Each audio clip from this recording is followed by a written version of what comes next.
उसके बाद तुमने क्या देखा?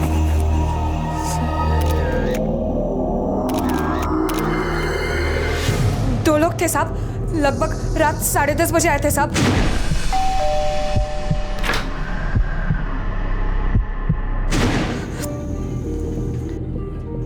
कौन थे वो लोग? पता नहीं मुझे, वो बोले कि जगन साहब से मिलना है। जगन साहब हैं? लेकिन वो थे कौन? साहब मैं कुछ पूछती इससे पहले ही जगन साहब बेडरूम से बाहर आ गए। आप कौन? माहिरा, आने दो।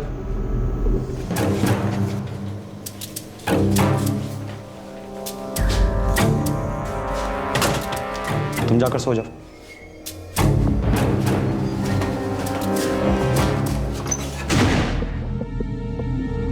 उसके बाद मैं किचन में जाके सो गई साहब।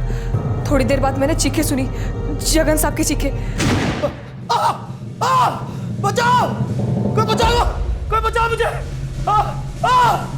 बचाओ! बचाओ! बचाओ कोई मुझे! जगन साहब दरवाजा खोलो! आप ठीक तो हो? जगन साहब दरवाजा खोलो! बचाओ! कोई मदद करो! जगन साहब कोई है? बचाओ! बचाओ!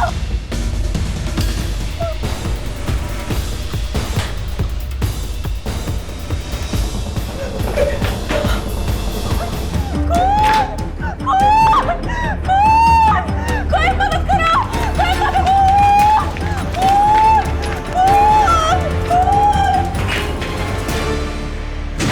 साहब उनमें से एक के हाथ में कुकरी थी साहब, मैं डर गई थी साहब। और उसके बाद हमने पुलिस को फ़ोन किया। आप लोगों में से किसी ने किसी को बाहर जाते या फिर अंदर आते देखा? नहीं साहब, चीखें सुनकर हम सब भागकर यहाँ पर आए, पर किसी को बाहर जाते हुए नहीं देखा। स्टैबिंग तो कई बार की गई सर, बाकी कमरे में कुछ बिखरा नहीं है। ऐसा लगता तो नहीं है कि कुछ चोरी हुआ है। हाँ, लेकिन अगर कुछ गायब है तो शायद उस नौकरानी मायरा को पता होगा या फिर जगन की बीवी को। पर बीवी तो घर पर नहीं है। अंजलि मेम साहब अपने ससुराल गई है, लातेहर झारखंड में। कब गई है वो? 1 हफ्ता हो गया साहब। उनका फोन नंबर?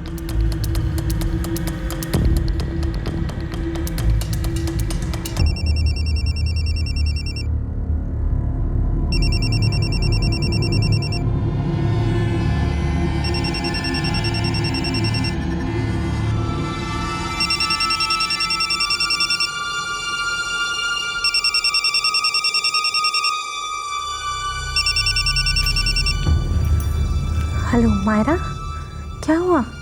इतनी रात को फोन किया? क्या?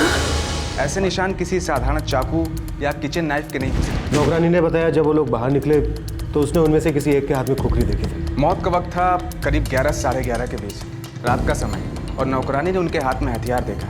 लेकिन उसे कैसे पता कि वो खुखरी ही थी? खुखरी क्या होती है ये वो जानती है डॉक्टर। सर, जगन की बीवी अंजलि कोरा 2-3 घंटे में पहुंच जाएगी। वो रांची से फ्लाइट ले रही है, साथ में जगन के माता पिता भी आ रहे हैं। ये जगन कोरा करता क्या था? सर, ये मोती नगर में प्लेसमेंट एजेंसी चलाता था। बीवी इसके साथ ही काम करती थी। इसकी एजेंसी का नाम है कोरा मैन पावर।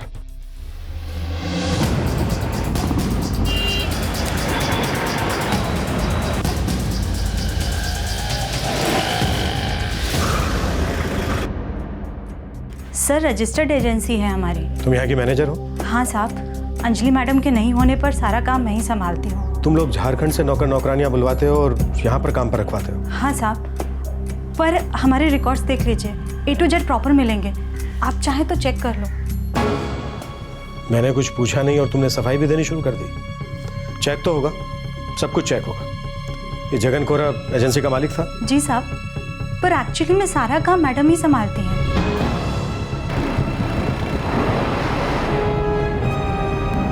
सिंह, खबरियों को काम पर लगा दो। मुझे एजेंसी की हर डिटेल चाहिए। एजेंसी से जुड़े जितने भी लोग हैं, काम करते हैं, उन सबकी फोटो मायरा को दिखाओ। खूनी जगन की जान पहचान गई थे और मर्डर की इंटेंशन से आए थे।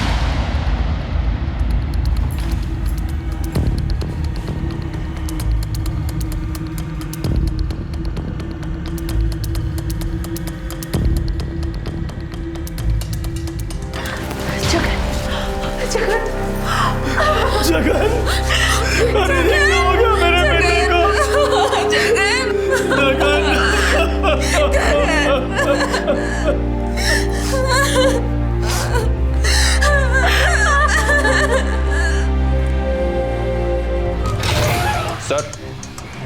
जगन के मोबाइल फोन के सारे कॉल रिकॉर्ड चेक किए, ऐसा कोई भी कॉल नहीं दिखा है जिस पर शक किया जा सके। मायरा ने एजेंसी के लोगों में से किसी को पहचाना? नो सर, उनमें से तो कोई भी नहीं। सिंह, एक स्केच आर्टिस्ट बुलवा, मायरा की हेल्प से उन दोनों का स्केच बना। Yes sir. और अंजलि कौन? हाँ, आ गई है। बुलाओ उसको। Yes sir.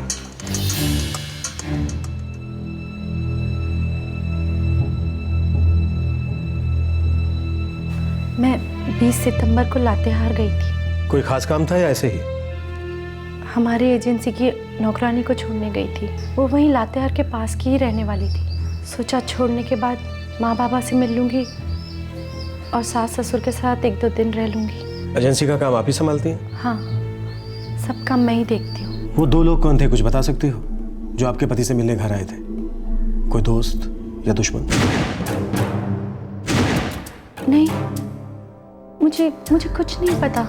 आपकी नौकरानी मायरा ने बताया कि जगन उनको जानता था, लेकिन उसने उन्हें पहली बार देखा था। मुझे तो समझ में नहीं आ रहा है कि वो लोग कौन होंगे। जगन का क्या संबंध था उनके साथ? आखिर क्या वजह होगी कि उन्होंने जगन की जान ले ली?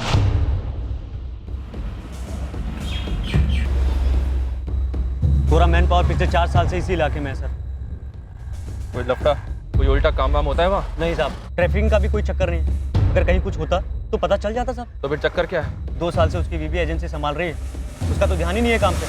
उसको तो अपने और कामों से फुर्सत ही नहीं मिलती। मतलब? पक्का लौंडिया बाजू साहब। अच्छा, और क्या क्या पता चला उसके बारे में? क्या बताऊँ साहब, औरत देखती लाट टपकती उसके मुँह से। घर की नौकरानी मायरा से उसका कोई चक्कर वक्त? ये तो मालूम नहीं साहब, लेकिन मायरा पिछले 1 साल से वहीं पे है। झारखंड की है वो।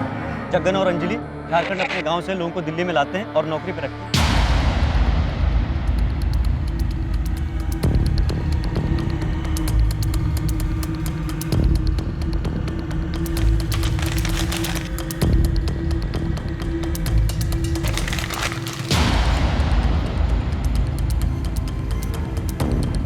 मैडम, एक बार तो ठीक से बताइए मुझे प्लीज।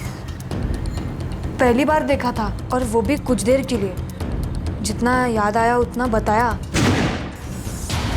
अंदर आए तब देखा था, और दूसरी बार जब भागे तब हाथ पैर बहुत कांप रहे थे मेरे।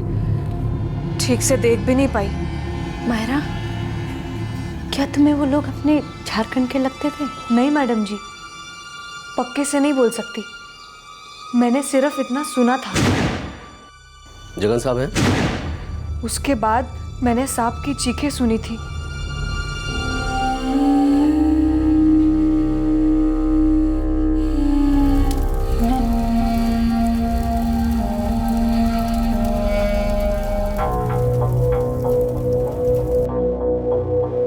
सर, ये मायरा कहीं मनगढ़ंत कहानी तो नहीं बना रही है? हो सकता है। लौंडियाबाज था जगन, कुछ किया होगा मायरा के साथ। शायद बीवी को पता ना हो, अंदर ही अंदर चल रहा होगा। बीवी गांव गई तो खुल के खेलने लगा होगा और फंस गया उसमें। Right sir.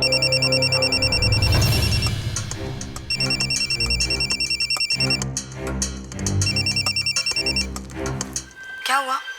सब कुछ सेटल हो गया घर पे? क्या मैं आ जाऊं? आप शीतल बोल रही हैं ना? ये जगन का ही नंबर है ना? फोन जगन का ही है, लेकिन जगन नहीं है फोन पर। तो आप कौन बात कर रहे हो? पीआई आशीष देव, निहाल विहार पुलिस स्टेशन। बोलिए मैडम, क्या सेटलमेंट होने वाला था और तुम कब आने वाली थी? जगन कोरा के मर्डर में तुम्हारा क्या हाथ है? नहीं सर, जगन और मैं तो क्या?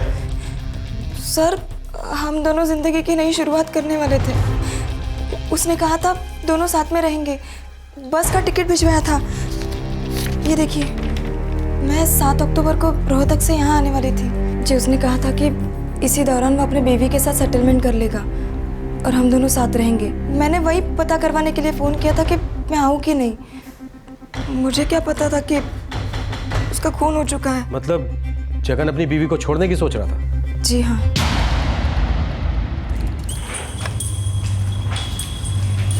आपका और आपके पति का रिश्ता ठीक नहीं था,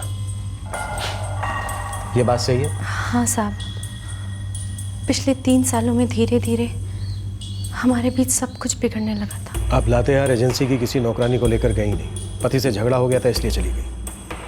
सही या गलत? यही है तुम्हारी मर्दानगी? 2 बच्चों के बाप हो, फिर भी तुम्हें शर्म नहीं आती? हर दूसरी औरत के पीछे भागते हो। अरे कोई नहीं बचा तुम्हारी गंदी नजरों से। क्या होगा अगली तंग तो मैं आ गया हूँ तुमसे, चैन से जीने नहीं दूंगा मुझे। भड़काए जा रहे हो मेरे माँ बाप को मेरे खिलाफ। कमीना कौन है ये सबको पता है। देख जगन, यहाँ जो कुछ भी है ना, हम दोनों ने मिलकर खड़ा किया है, मेहनत की, पसीना बहाया है। अगर तू किसी औरत को ले आएगा और वो ये सब कुछ हड़प लेगी तो मैं ये हरगिज बर्दाश्त नहीं करूंगी। ये सब कुछ हमारे बच्चों का है और तेरी ये याशी अगर मेरे बच्चों के भविष्य के आड़े आई ना तो मैं तेरा जीना हराम कर दूंगी, याद रख। 3 साल पहले मुझे पता लगा कि जगन इधर उधर मुंह मारता फिरता है। भरोसा नहीं हुआ साहब, सुना तो लगा सब झूठ है। मेरा जगन ऐसा नहीं कर सकता मेरे साथ। पर फिर देखा, धीरे धीरे उसका काम में मन हटने लग गया। ऑफिस और घर की दोनों जिम्मेदारी मुझ पर आन पड़ी। यहाँ तक कि उन लोगों की जिम्मेदारी भी आ गई जिन्हें हम यहाँ लेकर आते थे नौकरी दिलाने के लिए। साहब मेरे 2 बच्चे हैं, उनके भविष्य का सवाल था। आप लातेहार किसी नौकरानी को छोड़ने गई नहीं थी? नहीं साहब, मैं झूठ नहीं बोल रही हूँ। मैं नौकरानी को साथ लेकर गई थी, उसकी शादी थी, उसे घर छोड़ा था। जगन का इधर उधर मुंह मारना, दिन रात मुझे पीटना, इसकी तो मुझे आदत सी हो गई थी। लेकिन इस वजह से मैं अपनी एजेंसी नहीं छोड़ सकती थी। हम लोग बहुत गरीब थे। जब यहाँ आए थे, अपनी मेहनत से हमने छोटी सी दुनिया बनाई थी। सब कुछ अच्छा चल रहा था, लगा कि हमारे दिन बदलेंगे। लेकिन पता नहीं कब जगन बदलने लगा। वो धीरे धीरे सब कुछ बर्बाद करने पर तुला हुआ था साहब। वो 2 लोग कौन थे जिन्होंने जगन को मार डाला? मैं नहीं जानती साहब, मैं तो यहाँ थी नहीं। वो लोग कौन थे, कब आए, क्या हुआ, मुझे नहीं पता। ये तो जगन ही जानता था कि आने वाले लोग कौन थे। अंजलि गौरा के कॉल रिकॉर्ड्स चेक करो। Yes sir. मायरा के स्केच की कोई लीड? नो सर, अभी तक तो कोई नहीं। इससे मुझे शक हो रहा है, क्या वाकई में जगन के घर 2 लोग गए? बेटा अंजलि, अब मेरी बात मान तो तुम दोनों बच्चों को लेके लातेहार आ जा हमारे पास रहने के लिए। नहीं बाबा, यहाँ एजेंसी है, काम है, सब कुछ यहाँ तक लाई हूँ, ऐसे छोड़कर नहीं जाऊंगी। लेकिन बेटा तू अकेली। बाबा मैं अकेले सब संभाल लूंगी। पिछले कई सालों से मैं अकेले ही संभाल रही हूँ। जगन का तो पता नहीं कब से काम में ध्यान ही नहीं लगता था। यहाँ रहना सूरज और कोयल के भविष्य के लिए भी अच्छा रहेगा।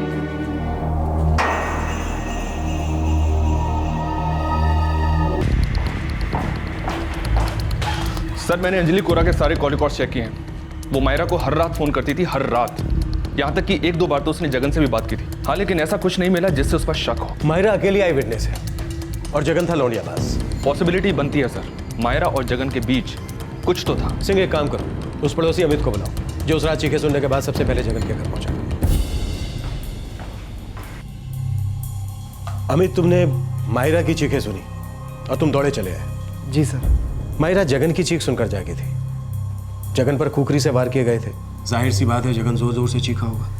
क्या तुमने जगन की चीखें नहीं सुनी? सर चीखें सुनी, तभी तो मेरी नींद टूटी और मैं घर से भागकर बाहर आया।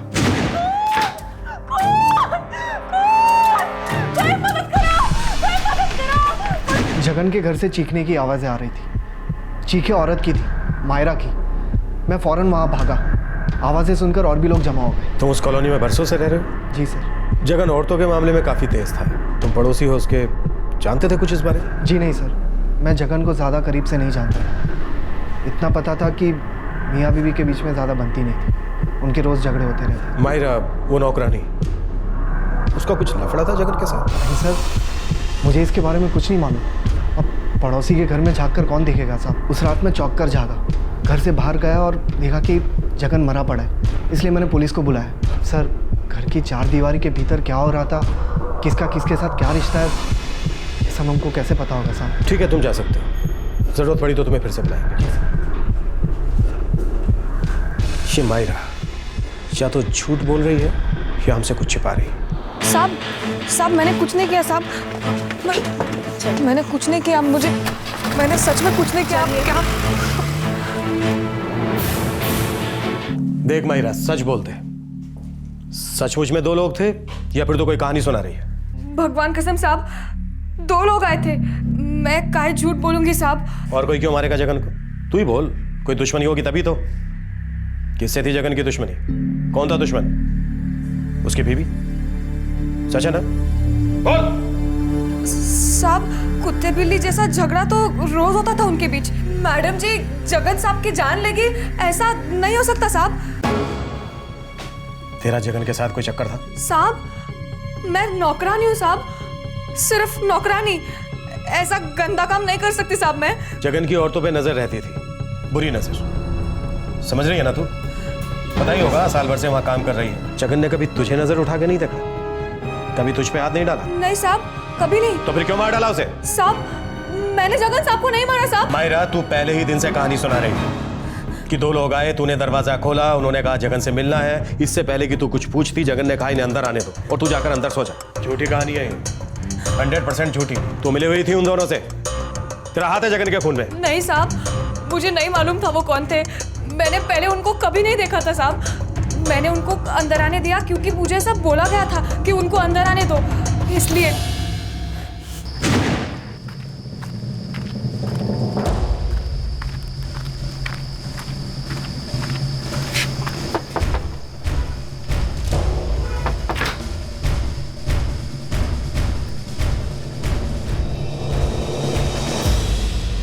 जगन घर पर है?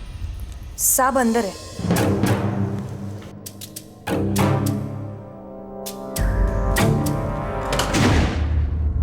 भगवान कसम साहब, मुझे बिल्कुल मालूम नहीं था कि वो लोग जगन साहब की जान लेने आए हैं। मैं तो किचन में जाके सो गई थी, और जब मैंने चीख सुनी तब मेरी नींद टूटी थी साहब। झूठ क्यों बोला था अब तक? साहब, मैं डर गई थी सच्ची।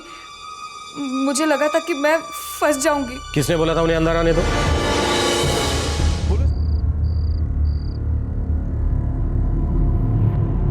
मायरा, 2 लोग आएंगे। जी मैडम जी। कब आएंगे? थोड़ी देर बाद। उन्हें अंदर आने देना, उन्हें कुछ काम है साहब से। ठीक है मैडम जी।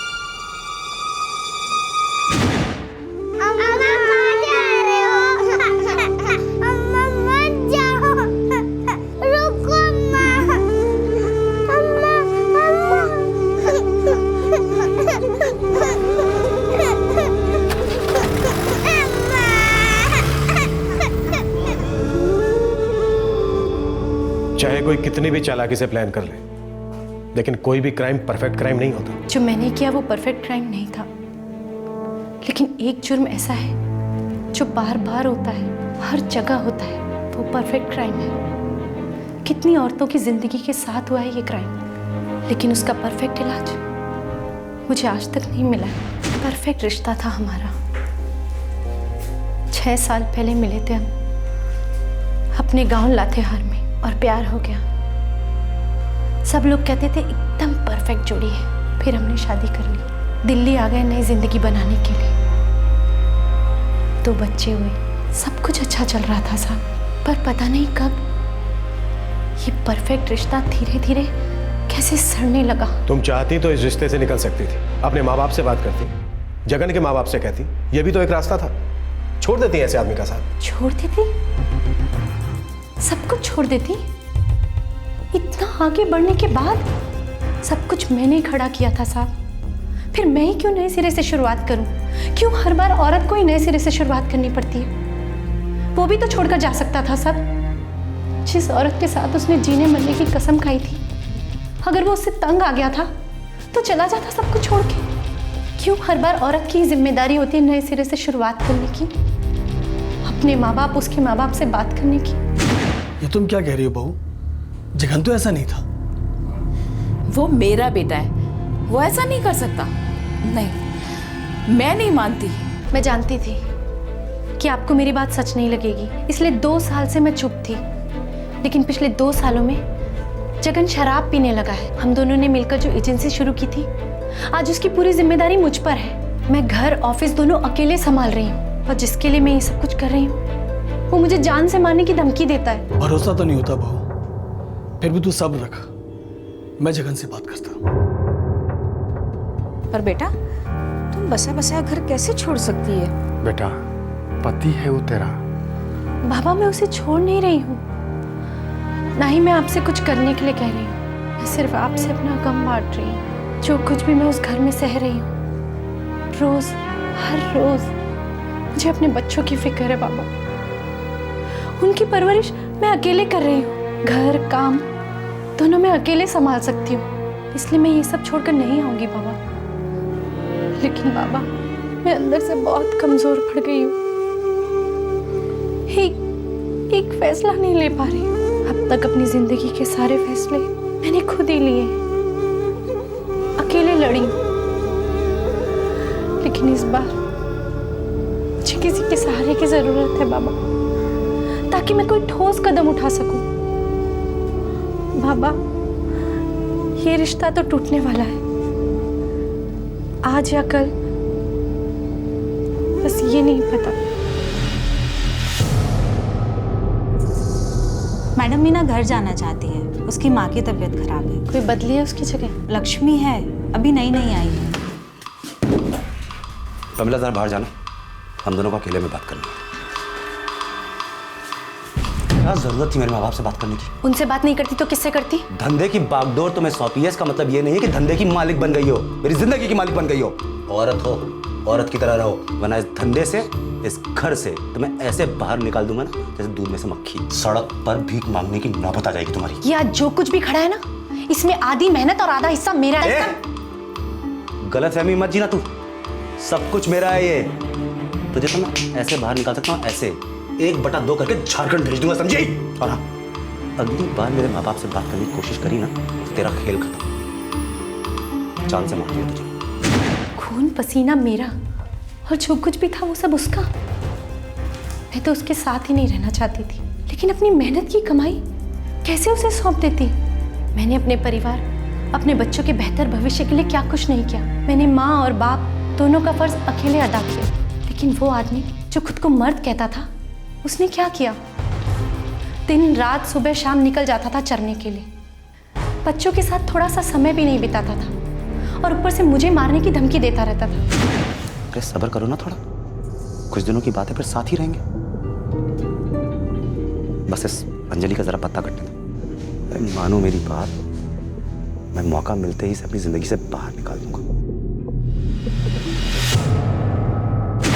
मेरे अपने घर में, मेरी आंखों के सामने एक परफेक्ट क्राइम हो रहा था साहब, और मेरे पास उसका परफेक्ट इलाज नहीं था। डरती थी मैं साहब, औरत हूं ना, कमजोर थी, लेकिन मैं अपने बच्चों को नहीं छोड़ सकती थी। उस आदमी के भरोसे मैं अपने बच्चों को कैसे छोड़ देती, जो अपने बच्चों की माँ को मार डालना चाहता था। जगन को मारने आए वो दोनों लोग कौन थे?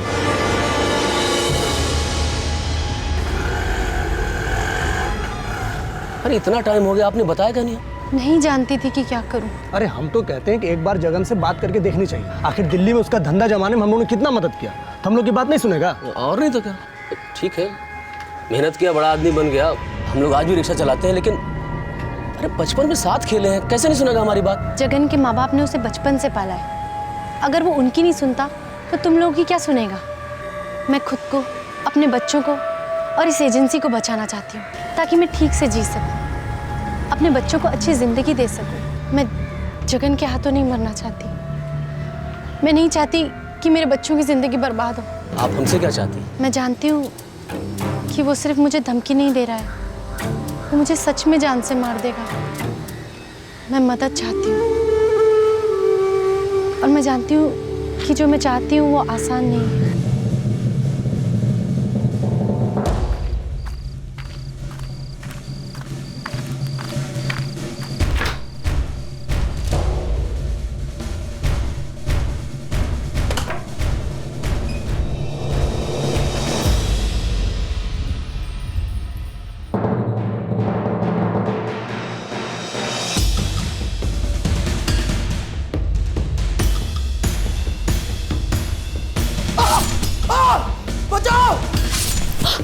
जगन साहब, जगन साहब, जगन साहब!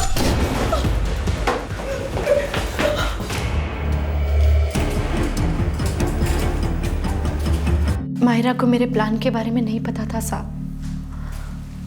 उसे नहीं पता था कि मैं जगन को मारने के लिए 2 आदमी भेज रही हूँ। मैंने बस उसे कहा था कि दरवाजा खोल देना और उन्हें अंदर आने देना। मैं सिर्फ अपनी जान बचाना चाहती थी। मैं डर गई थी कि अगर मुझे कुछ हो गया तो मेरे बच्चों का क्या होगा मेरे मरने के बाद साहब। मुझे कुछ समझ नहीं आ रहा था साहब कि मैं क्या करूं, कहाँ जाऊं। मैं जानती थी साहब मैं जो कर रही हूँ वो गलत है, जुर्म है, लेकिन कोई गलतफहमी नहीं थी साहब कि ये एक परफेक्ट क्राइम है। लेकिन मैं क्या करती साहब, मैं अपनी जिंदगी बचाना चाहती थी, अपने बच्चों को नई जिंदगी देना चाहती थी साहब।